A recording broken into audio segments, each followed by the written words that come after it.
Bueno, se llama Innisfree porque Innisfree es una palabra muy evocadora. En realidad es el nombre de un pequeño islote que hay en un lago, en el lago Gill, en el condado de Sligo. Es lo que veía todas las mañanas o por las tardes, cuando fuera, ¿no? William Butler Yeats, que es el poeta nacional irlandés, el poeta del Renacimiento gaélico a finales del siglo XIX y principios del XX, que recibe el Nobel de Literatura en el año 25, creo. Y ese es él dedica un poema a la isla del lago de Innisfree, y ese es de alguna manera un nombre que luego se ha utilizado mucho. La película El hombre tranquilo de John Ford decide situarla en un municipio llamado Innisfree, ¿no? Que no es real, ¿no? Innisfree no es un pueblo. En ese caso es un pueblo al que se llega en tren.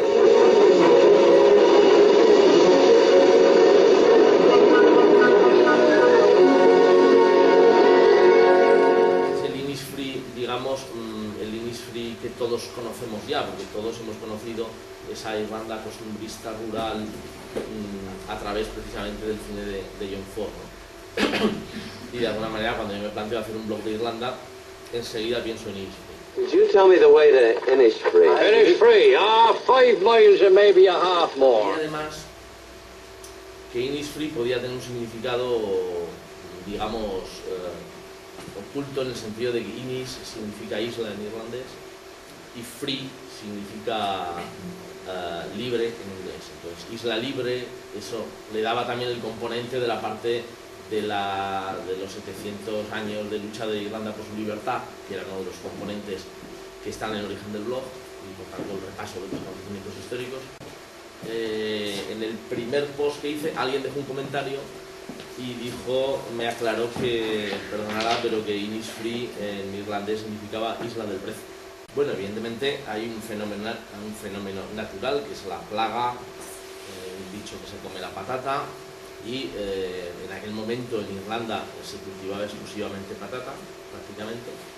La gente vivía de la patata, y al desaparecer la patata por la plaga, pues entonces la gente no tiene medios de subsistencia y se entra en una dinámica de hambruna generalizada. Entonces, claro, a partir de ahí puede ser discutible si el sistema de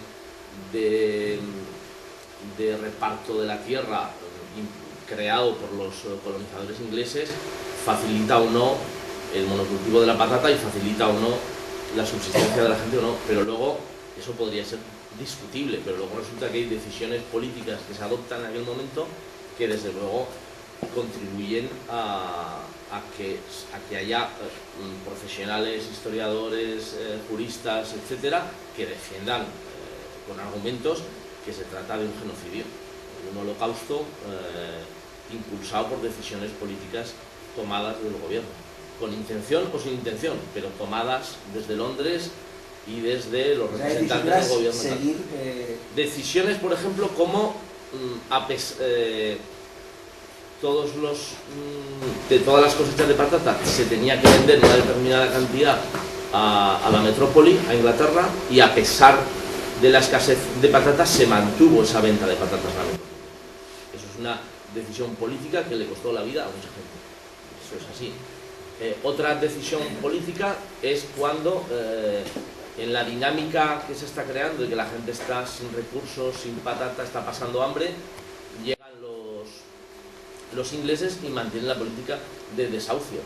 Gente que no puede cumplir con sus deberes, que no puede pagar alquileres, que no puede lo que sea, se le desahucian y le echan de casa.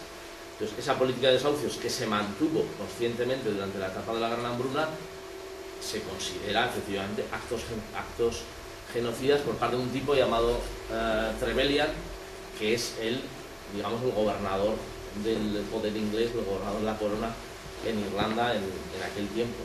Y claro, esas decisiones sí que contribuyen al genocidio. Al poner las otras opiniones, también hay que decir que para que exista genocidio tiene que haber intencionalidad.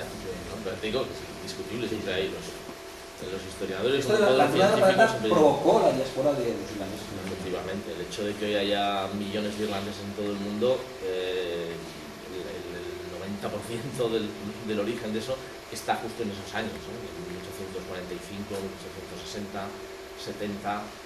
Irlanda es la primera colonia de Inglaterra, es la isla más próxima, entonces en un momento determinado la invaden, hay invasiones de diversos tipos a lo largo de los siglos.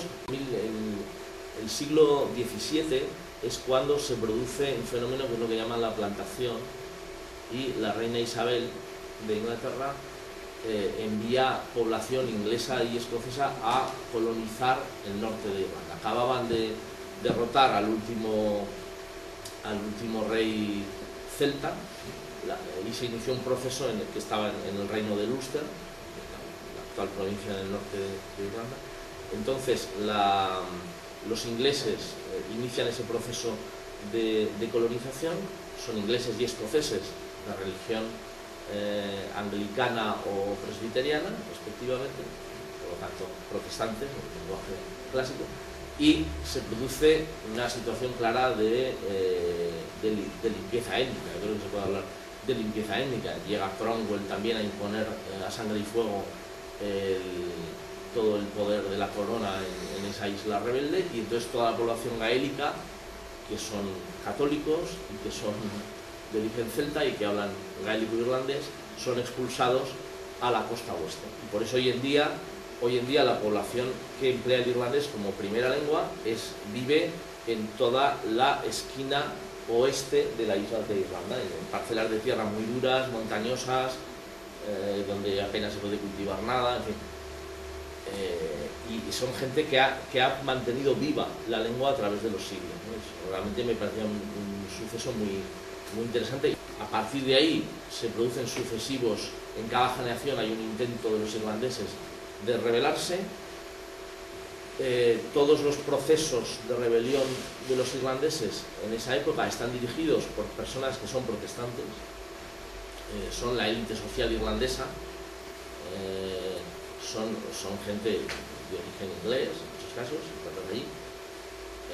Igual que los líderes de la independencia americana eran hijos y nietos de españoles, por supuesto, así funciona esto. Entonces, esa gente protestante son los líderes de las revueltas. Y quizá el más emblemático es Teobaldo Wolfson, que es el fundador de Irlandeses Unidos en 1798, que dirige el primer movimiento republicano. Están imitando a la Revolución Francesa, a los republicanos franceses.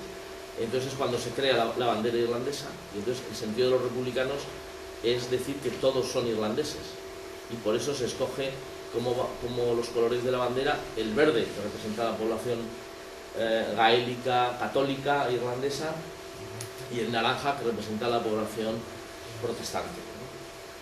Y el blanco en medio, que representaría la convivencia. O sea, el mismo modelo por el que se inventó la bandera francesa.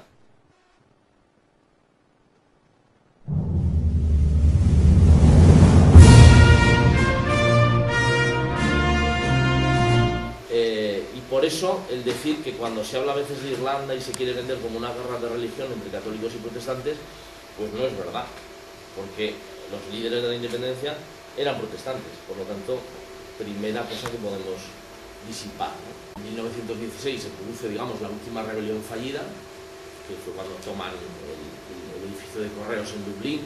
A mí me hace mucha gracia que se tome el edificio de correos como si fuera el símbolo del poder, ¿no? Como si fuera la sede del poder, pero bueno, yo creo que era más fácil que tomar el castillo de Dublín, que era la sede del poder de verdad. Tomaran correos, y está muy bien, porque como está en la avenida central, en la calle O'Donnell, pues la gente vaya a hacerse fotos, es muy majo, ¿no? Es un sitio estupendo. Y entonces, después de ese fracaso, decía, la represión inglesa fue tan brutal contra los rebeldes, hace que la mayoría de la población irlandesa vuelva los ojos hacia el movimiento independentista. Y hay unas elecciones generales en el Reino Unido, de Gran Bretaña e Irlanda. Hay unas elecciones generales en diciembre de 1918 y el 75% de los votos en la isla de Irlanda va para el Sinn Féin, va para los candidatos del Sinn Féin, que representa a todos los nacionalistas irlandeses. A partir de ese momento, esos diputados deciden, en vez de ir a Londres, que está muy lejos, deciden formar un parlamento rebelde en Dublín. Y es el momento en que a partir de ahí evidentemente surge ya el chispazo de la guerra